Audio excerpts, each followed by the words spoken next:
This is how to download Fourth Tube. Go into the Universal Updater. It's gonna launch up. Then it's gonna go check it for Universal Updater updates. So it's gonna do this a little bit. Unistore updates.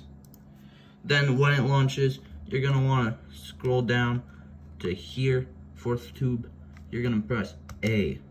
Then you're gonna wanna go to CIA. Press confirm. Then this is gonna download.